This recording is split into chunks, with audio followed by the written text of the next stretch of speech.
And welcome, everybody. Welcome to another episode of 2 Minutes with Typhoon. 2 Minutes with Typhoon, sponsored by my good friends over at Climber School of Real Estate. So if you're an aspiring real estate agent, or if you need CE, or if you need reciprocity from another state, um, check out Climber School of Real Estate, climberrealestate.com. Swing by the Facebook page, Climber School of Real Estate. Classes starting pretty much every 2 weeks for sales associates, and once every 3 to 4 months for um, brokers. So if you live in the sunny state of Orlando, Florida, or if you aspire to be a Florida real estate agent, make sure you swing by Climber Real Estate, Climber School of Real Estate, and see what they have to offer. I do all my CE there. I went there to get my sales associate, and I went there for my brokers. So it's very entertaining, very fun. Good friend Ron Climber, who now has sold the business off, and now he lives in North Carolina, but it's been taken over by another good person, another good wholesome person who can teach well and you learn well. Lots of DVDs, YouTube channel, Climber School of Real Estate, and CDs. So while you're driving in your car, like I did, driving in your car, you just pop in a CD and learn while you're driving. When you're stuck in this Florida traffic, what better to do? Pop in your CD or your MP3 or whatever, put on your headphones, have it downloaded, and study. Climber School of Real Estate. Make sure you swing by and check them out. All right, today's spotlight is on Joe Mixon, Cincinnati Bengals running back. Now, let me give you the disclaimer. You know how it is. You know by now. Look, we're just here to give you true analysts. We're just here to tell you what we've seen from Joe Mixon and just bring it to you. No bias and uncut, just giving you what we see, because each and every year this is what we do. We're a little different than everybody else. You know, we take what we've seen, but each and every year we tear down the house. I'll use real estate analogy. I'll use real estate analogy for this one. We tear down the house. Start with the foundation and footings. Mixon tells us how big the house will be. Like next year when we look at Mixon in 2019, tear down the house, rebuild it, look at the footings, foundation, Mixon. What are the plans for this house? How big is this going to be? It's up to you. Mixon tells us. Then 2020, tear down the house. Start from the foundation again. This is how you find Jordy Nelson bad knees. This is how you find Tom Brady not being able to throw outside the numbers. This is how you find tools, things that folks usually miss because they're just doing add-ons to the house that without a permit. You see what I'm saying? So they're just building on things that might have to be teared down because it's not up to code. We tear it down, pull the codes, bring the electrician in, bring in the plumber. We do it right from the ground up. That's what we try to do. So we've torn down Mixon, and now we're getting ready to put in the foundation.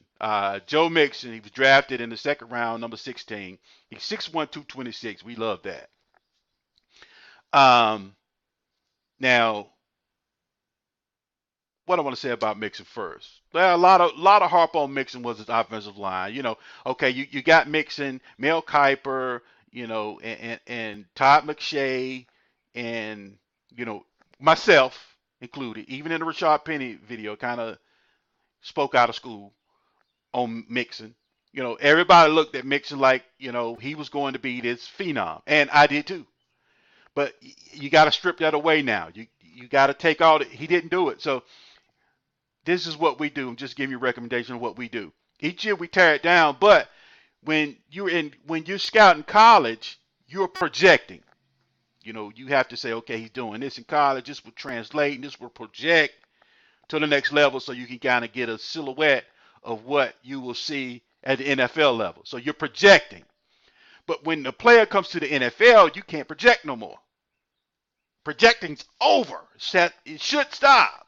We recommend it stop. Now you have to report, and you have to put in your foundation and in the plans for Mixon's house what Mixon tells you to put into his house. I can't give him an extra bathroom or a glass ceiling, or make it eco-friendly if Mixon doesn't tell me through his play that's what he wants in his home. I'm tailor making this house for Mixon. A lot of folks have his house, as a 4 bedroom, 2 bath, 2,500 square feet. But we see a 1,000 square foot apartment. You know what I'm saying? So you're not really getting what you're paying for with Mixon. And I'll get to the price at the end. Now,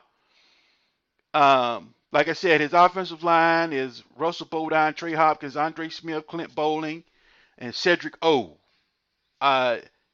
Did a okay job, but mediocre job. Let's go ahead and call it what it is. Let's look at Mixon's best game in PPR versus the Browns. 27.5 points, 114-1 on the ground, caught 51 receiving yards through the air. Now, Giovanni Bernard and Joe Mixon were the only two backs active that day. Just those two. That was it. Nobody else. Just Mixon and Gio running the show. One of those, Mixon went down, and it's all Gio. Gio go down, then it's all Mixon. So this is the game where Mixon really got a shot to show you who he is. But when you look at it, it was just basic plays, just mediocre plays. Screen, just basic screens, and then your chip screens and delayed handoffs, pitch outs, just basic football. Wasn't nothing special. No offensive creativity, which made it mediocre, which made Mixon look mediocre. You see what I'm trying to say? So, I mean, you look at it, it's mediocre plays led to a mediocre defense, which mediocre game script, which led to a mediocre QB in a mediocre system, mediocre offensive coordinator, which makes Mixon look mediocre. Now, so when you see a player in that situation, you have to ask yourself, is he a thermostat or is he a thermometer? Thermometer just comes in, it's 80 degrees, and he just blends to the 80 degrees, right? That's kind of what Mixon did. He just came in and just blended. But we want players that are thermostats. When they get in the game, they change the temperature, kind of like Zeke.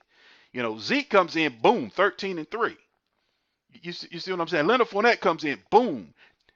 Todd Gurley gets going, boom. David Johnson gets going, boom. And you're putting him in that name cachet. In dynasty startups, he's going second round in dynasty startups, and he's going third round in redrafts. And that's just too much. You're paying for a 4x2, 2,500 square feet, but when you're actually getting is a 2x2, 1,000 square foot apartment. It's just too much. In other words, we're going to miss Mixon this year. We're just going to have to let you have him.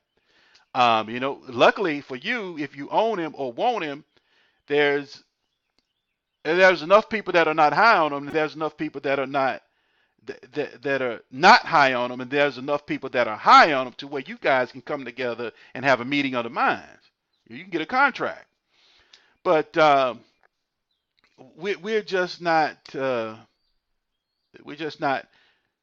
totally sold on Mixon, because can he rise above it is the question. Now, there were some questions about him in February in one of the chat groups I'm in on Twitter, and the question was Mixon. I went and looked at Mixon then, just briefly for about 10 minutes. I came back, maybe he was overweight.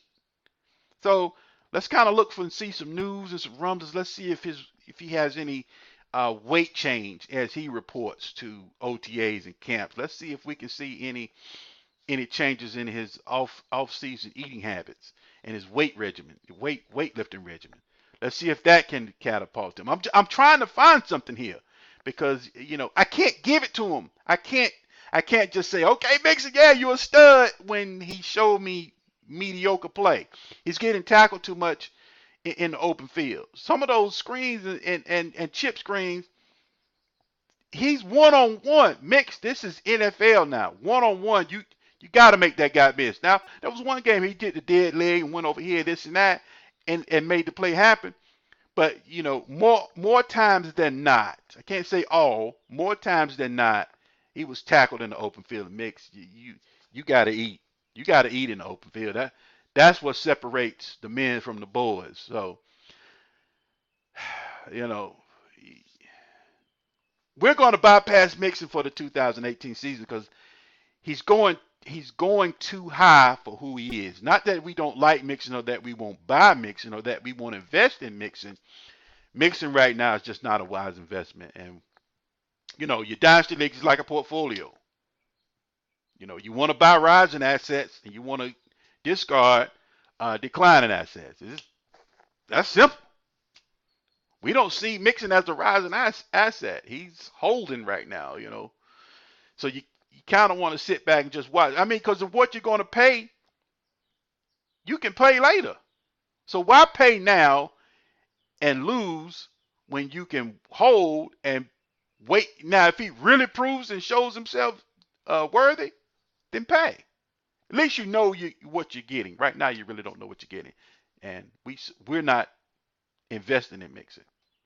All right, thank you. This has been 2 minutes with Typhoons. Comment, subscribe, and comment. I meant to tell you at the beginning.